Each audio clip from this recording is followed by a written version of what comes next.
क्या डिफरेंट होता है 1,000 रुपए की एडिटिंग में और एक 10,000 रुपए की एडिटिंग में। अब आप में से कुछ लोगों को लग रहा होगा कि ज्यादा से ज्यादा क्या डिफरेंट होगा, एडिटिंग स्टाइल का, एक्सपीरियंस का या फिर प्राइस का। दैट्स ट्रूली रॉन्ग, क्योंकि अगर बात करें एक्सपीरियंस की तो भले ही आज से पहले आपने किसी के लिए एडिटिंग नहीं की हो, आई मीन फ्रीलांसिंग, तो आप 10,000 तो नहीं बट स्टार्टिंग में कम से कम 5 से 6,000 तक तो चार्ज कर ही सकते हो, जो कि बाकी फ्रीलांसर नहीं कर पाते हैं अपने फ्रीलांसिंग जर्नी की स्टार्टिंग में। अब वो कैसे? इन स्ट्रेटेजी को फॉलो करते हुए। लेकिन उससे पहले आपके मन में एक डाउट आ रहा होगा कि इतने हाई पेइंग क्लाइंट हमको मिलेंगे कहाँ से, तो वो भी इस वीडियो में मैं तुम्हें बताने वाला हूँ। सो ये वीडियो तुम्हारे लिए गोल्ड माइन होने वाली, क्योंकि इसके अंदर आपके फ्रीलांसिंग रिलेटेड सारे डाउट क्लियर होने वाले हैं। So let's begin. सो क्या डिफरेंट होता है एक लो पेइंग एडिटिंग में एंड एक हाई पेइंग एडिटिंग में? लो पेइंग एडिटिंग का मतलब होता है minimum efforts plus minimum time equal 30 result. Basically इसमें एडिटर सिर्फ बेसिक से एआई टूल का यूज करता है और जैसे काम चल रहा है उसे चलने देता है। लाइक वो एडिटिंग में एफर्ट्स नहीं लगाता, एडिटिंग को टाइम नहीं देता। उसकी थिंकिंग एडिटिंग को क्रिएटिव एंड सिनेमैटिक बनाने के बजाय जल्दी से जल्दी पूरा करने की होती है। लाइक एडिटिंग को जल्दी से जल्दी पूरा करना है, जिससे जल्दी से जल्दी पैसे आएंगे और जल्दी से जल्दी हम अमीर बन जाएंगे। क्योंकि इलॉन मस्क के साथ मीटिंग जो करनी है इन लोगों को, ओके मजाक से हटके। एक लो पेइंग एडिटिंग का प्रोसेस क्या होता है? For example, low paying editing में सिंपल कट्स होते हैं, बेसिक से बैकग्राउंड म्यूजिक होते हैं, no colour grading, generic text and font, no storytelling और स्ट्रक्चर। ओवरऑल इनका गोल एडिटिंग के दौरान सिर्फ 30 मिनट या फिर 1 घंटे में एडिटिंग को पूरा करना होता है। तो क्या इस टाइप की एडिटिंग अच्छे से परफॉर्म कर पाती है? ऑफ कोर्स नॉट, क्योंकि ये एडिटिंग केवल फॉर्मेलिटी के लिए बनाई गई होती है, ऑडियंस का अटेंशन ग्रैब करने के लिए नहीं। और ये मिस्टेक मोस्टली बिगिनर करते हैं जिन्होंने अभी भी फ्रीलांसिंग स्टार्ट की है, बट अभी से नहीं करेंगे इन पॉइंट्स को फॉलो करने के बाद। सबसे पहले अगर कोई बिगिनर है जिसने अभी भी फ्रीलांसिंग शुरू की है या फिर करने वाला है, तो उसका सबसे पहला काम होता है पोर्टफोलियो बनाना। बेसिकली पोर्टफोलियो एक फाइल होती है जिसमें आप अपना सारा काम एक फाइल में स्टोर करते हो। अब यहाँ पे पोर्टफोलियो के 2 टाइप्स हैं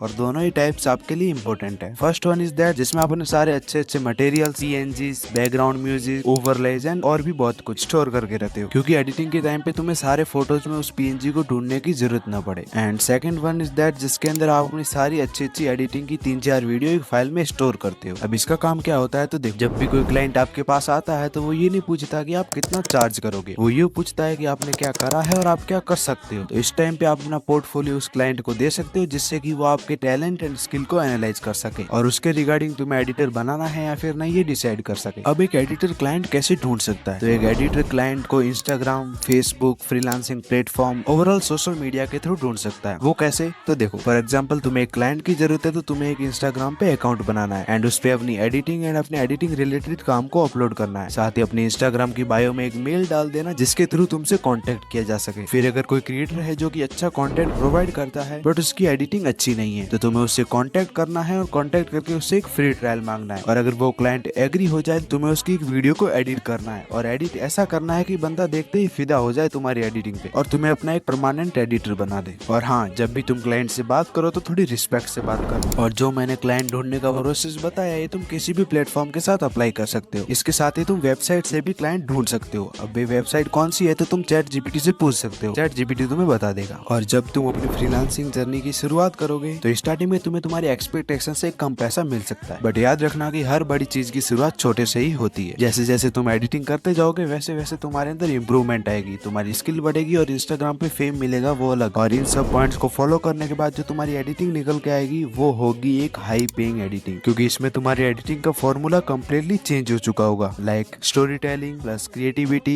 plus technical skill equal high paying editing. अब इस एडिटिंग में प्रॉपर स्क्रिप्ट के अकॉर्डिंग एडिटिंग होगी, एडवांस एडिटिंग टेक्निक्स का यूज होगा, sound design, colour grading, custom fonts, reel optimisation सब कुछ प्रॉपर होगा। अब तुम्हारे अंदर एक प्रोफेशनल फ्रीलांसर वाली थिंकिंग आ चुकी होगी। अब तुम एडिटिंग के वक्त टाइम को नहीं बल्कि अपनी एडिटिंग स्टाइल को वैल्यू दोगे। एंड दैट्स द रीजन कि जो बड़े बड़े क्रिएटर होते हैं उनकी वीडियो का कुछ ही भाग एडिटेड होता है, बट वो एडिटिंग ह्यूमन साइकोलॉजी पे बेस्ड होती है, जिससे ऑडियंस उस वीडियो को अटेंशन देती है। एंड नाउ आई होप कि इस वीडियो में आपको फ्रीलांसिंग के रिलेटेड थोड़ा बहुत नॉलेज मिला होगा। अगर मिला है तो लाइक एंड सब्सक्राइब करके तुम मुझे बता सकते हो।